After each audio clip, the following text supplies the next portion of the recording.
حضرت آدم علیہ السلام کے بعد مشہور انبیاء علیہ السلام میں سے ایک حضرت نوح علیہ السلام ہے۔ آپ علیہ السلام کی ولادت حضرت آدم علیہ السلام کی وفات کے 126 سال بعد ہوئی۔ آپ علیہ السلام کو 1000 سال عمر ملی۔ اس میں سے 950 سال تک آپ علیہ السلام اپنی قوم کو نصیحت کرتے رہے۔ حضرت نوح علیہ السلام کا اصل نام عبد الغفار تھا، لیکن آپ علیہ السلام اپنی قوم اور آخرت کی فکر میں بہت زیادہ رویا کرتے تھے، اس لیے اللہ تعالیٰ نے قرآن مجید میں آپ علیہ السلام کو نوح بہت زیادہ رونے والا کے نام سے یاد کیا۔ حضرت نوح علیہ السلام کا اللہ رب العزت نے قرآن مجید میں 43 مقامات پر ذکر فرمایا، اور قرآن مجید کی ایک سورہ نوح، سورہ نمبر 71 کا نام بھی آپ علیہ السلام کے نام پر رکھا۔ جب قوم نوح میں 5 نیک لوگوں کے مجسموں کی پوجا عام ہو گئی اور اللہ تعالیٰ کو چھوڑ کر بتوں مجسموں کی پوجا کرنے لگے، تو اللہ تعالیٰ نے اپنے بندوں پر رحمت فرماتے ہوئے انہیں سیدھی راہ پر لانے کے لیے انہی میں سے ایک بندہ حضرت نوح علیہ السلام کو نبی بنا کر بھیجا۔ جب آپ علیہ السلام کو مبعوث کیا گیا، اس وقت آپ علیہ السلام کی عمر 50 سال تھی۔ اللہ تعالیٰ نے قرآن مجید میں فرمایا، یقیناً ہم نے نوح علیہ السلام کو ان کی قوم کی طرف نبی بنا کر بھیجا اور ان سے کہا کہ آپ اپنی قوم کو ڈرائیے اس سے پہلے کہ ان پر دردناک عذاب آئے۔ جب اللہ تعالیٰ نے حضرت نوح علیہ السلام کو نبی بنا کر بھیجا تو انہوں نے اللہ تعالیٰ کے حکم کے مطابق سب سے پہلے اپنی قوم کو اللہ تعالیٰ کی توحید کی طرف بلایا، اور وہ لوگ اللہ تعالیٰ کے ساتھ جنہیں شریک ٹھہرا رہے تھے ان کی عبادت کرنے سے منع کیا۔ نوح علیہ السلام نے کہا، اے میری قوم، بے شک میں تمہیں کھلم کھلا ڈرانے والا ہوں، یہ کہ تم اللہ کی عبادت کرو، اس کے عذاب سے ڈرو اور میری اطاعت کرو۔ وہ تمہارے گناہ معاف فرما دے گا اور تمہیں ایک مقررہ مدت تک مہلت دے گا۔ بلا شبہ اللہ کا وعدہ وقت مقرر جب آ جاتا ہے تو اس میں تاخیر نہیں ہوتی۔ کاش کہ تم یہ بات سمجھ لیتے۔ نوح علیہ السلام کی قوم کے سرداروں نے کہا کہ اے نوح، ہم تو تمہیں اپنے جیسا ہی انسان سمجھتے ہیں، اور ہم یہ بھی دیکھتے ہیں کہ ہماری قوم میں سے صرف انہی لوگوں نے بغیر سوچے سمجھے آپ کی پیروی کی ہے جو کم درجہ کے کم سمجھ والے ہیں، اور ہم یہ بھی دیکھتے ہیں کہ تمہیں ہم پر کوئی فضیلت نہیں ہے، بلکہ ہم تو تمہیں جھوٹا سمجھتے ہیں۔ نوح علیہ السلام کی قوم کے کافر سرداروں نے صاف کہہ دیا کہ یہ نوح علیہ السلام تو تمہارے ہی جیسا انسان ہے جو تم پر برتری حاصل کرنا چاہتا ہے۔ اگر اللہ چاہتا تو کسی فرشتہ کو رسول بنا کر اتارتا۔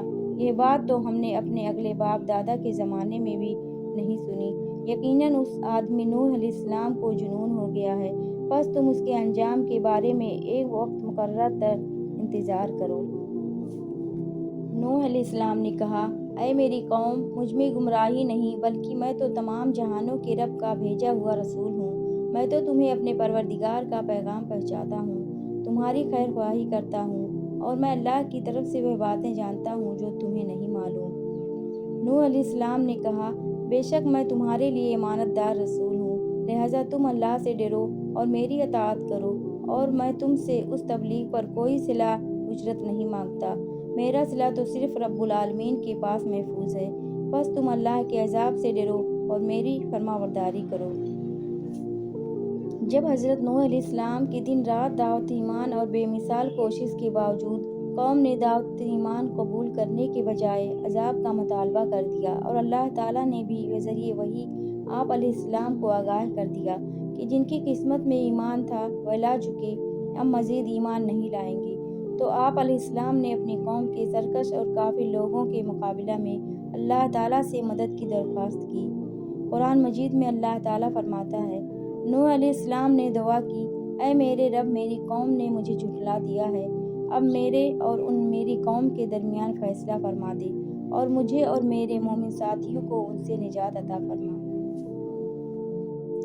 حضرت نوح علیہ السلام نے اللہ عز و جل سے اپنے لیے مدد کی درخواست کی تو اللہ تعالیٰ نے فوراً قبول فرماتے ہوئے آپ علیہ السلام کو ایک کشتی بنانے کا حکم دیا۔ نوح علیہ السلام کی طرف وحی بھیجی گئی کہ آپ کی قوم میں سے جو لوگ ایمان لا چکے ہیں ان کے سوا اب اور کوئی بھی ایمان نہیں لائے گا، بس آپ اس پر غم نہ کیجیے جو یہ کر رہے ہیں، آپ ہماری آنکھوں کے سامنے اور ہماری وحی کے مطابق کشتی تیار کریں، اور ظالموں کے بارے میں ہم سے کوئی بات نہ کرنا۔ حضرت نوح علیہ السلام اللہ تعالیٰ کے حکم کے مطابق ایک ایسے میدان میں کشتی تیار کرنے میں مصروف ہو گئے جس کے قرب جوار میں دور دور تک کشتی چلانے کے لیے پانی موجود نہیں تھا۔ آپ علیہ السلام کی قوم کے کافر لوگ جب آپ کے پاس سے گزرتے تو آپ علیہ السلام کا مذاق اڑاتے اور کہتے کہ یہاں تو دور دور تک پانی موجود نہیں اور آپ پانی میں چلانے کے لیے کشتی بنا رہے ہیں۔ اس قوم نوح کے تصور میں بھی نہیں تھا کہ اللہ تعالیٰ انہیں پانی میں غرق کرنے والا ہے۔ آپ علیہ السلام انہیں جواب دیتے کہ جس طرح آج تم ہمارا مذاق اڑا رہے ہو اسی طرح ایک دن تمہارا بھی مذاق اڑایا جائے گا اور تمہیں بہت جلد معلوم ہو جائے گا کہ اللہ تعالیٰ کے غضب کا شکار کون ہوتا ہے۔ جب حضرت نوح علیہ السلام کشتی تیار کر چکے تو اللہ عز و جل نے حضرت نوح علیہ السلام کو حکم دیا کہ آپ خود بھی کشتی میں سوار ہو جائیے اور میرے مومن بندوں اور تمام حیوانات میں سے جوڑا جوڑا کشتی میں سوار کر لیجیے، مگر کفار میں سے کسی کو بھی کشتی میں سوار نہ کرنا۔ حضرت نوح علیہ السلام نے اللہ تعالیٰ کے حکم کے مطابق مومن بندوں کو، جن کی تعداد تقریباً 80 تھی، کشتی پر سوار کر لیا، جن میں حضرت نوح علیہ السلام کے بیٹے سام، حام، یافس اور ان کی بیویاں بھی شامل تھیں۔ تمام جانداروں کا ایک ایک جوڑا بھی سوار کر لیا۔ پھر اللہ تعالیٰ نے ایسا زبردست طوفان بھیجا کہ آسمان سے بھی زوردار بارش برسنے لگی اور زمین سے بھی پانی ابلنے لگا۔ چند لمحات کے اندر پانی اتنا زیادہ ہو گیا کہ اللہ تعالیٰ کے حکم سے کشتی تیرنے لگی۔ آسمان سے شدید بارش اور زمین سے پانی کے فوارے نکلنے پر زمین پر بہت سا پانی اکٹھا ہو گیا جس میں تمام کفار ڈوب گئے۔ صرف وہی لوگ بچے جو حضرت نوح علیہ السلام کے ساتھ کشتی میں سوار تھے۔ اللہ احکم الحاکمین کا طے کردہ فیصلہ پورا ہو گیا تو اللہ تعالیٰ نے زمین کو حکم دیا کہ جو بھی تمہارے اوپر پانی ہے اسے پی جاؤ، اور آسمان کو حکم دیا کہ بارش برسانا بند کر دو۔ دونوں نے اللہ تعالیٰ کے حکم کی تعمیل کی۔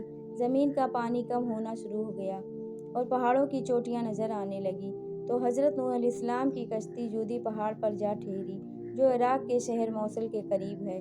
اللہ تعالیٰ نے حضرت نوح علیہ السلام سے فرمایا کہ اب آپ سلامتی کے ساتھ کشتی سے زمین پر اتر جائیے۔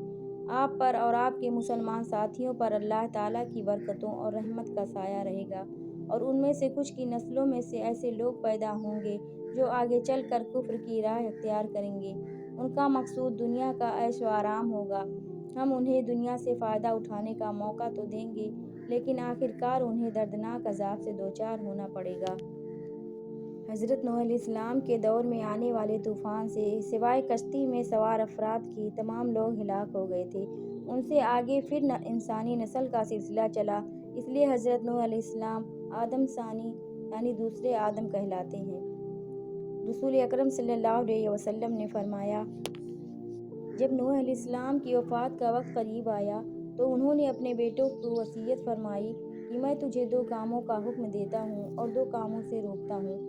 وہ چیزیں جن کا حکم دیتا ہوں، لا الہ الا اللہ کو اختیار کرنا، کیونکہ ترازو کے ایک پلڑے میں 7 آسمان اور 7 زمینیں رکھ دی جائیں اور دوسرے پلڑے میں لا الہ الا اللہ کو رکھ دیا جائے تو ان کلمات والا پلڑا جھک جائے گا۔ سبحان اللہ بحمدہ کثرت سے پڑھتے رہنا، کیونکہ اسی کی برکت سے اللہ تعالیٰ مخلوق کو رزق عطا فرماتے ہیں۔ اور وہ چیزیں جن سے منع فرمایا، میں تمہیں اللہ کا شکر ٹھہرانے سے منع کرتا ہوں، تمہیں تکبر کرنے سے روکتا ہوں۔ عبداللہ بن عمر کہتے ہیں، میں نے عرض کیا، اے اللہ کے رسول، شرک سے تو ہم واقف ہیں لیکن تکبر کا کیا مطلب ہے؟ کیا اچھے جوتے پہننا، اچھا لباس پہننا، سواری کے لیے اچھا جانور رکھنا یا اس کے پاس کثرت سے دوستوں کی آمد و رفت کا رہنا تکبر ہے؟ آپ صلی اللہ علیہ وسلم نے فرمایا، نہیں۔ میں نے عرض کیا، پھر تکبر کیا ہوتا ہے؟ آپ صلی اللہ علیہ وسلم نے فرمایا، حق کی حقیقت کا انکار کرنا اور لوگوں کو حقیر جاننا تکبر ہے۔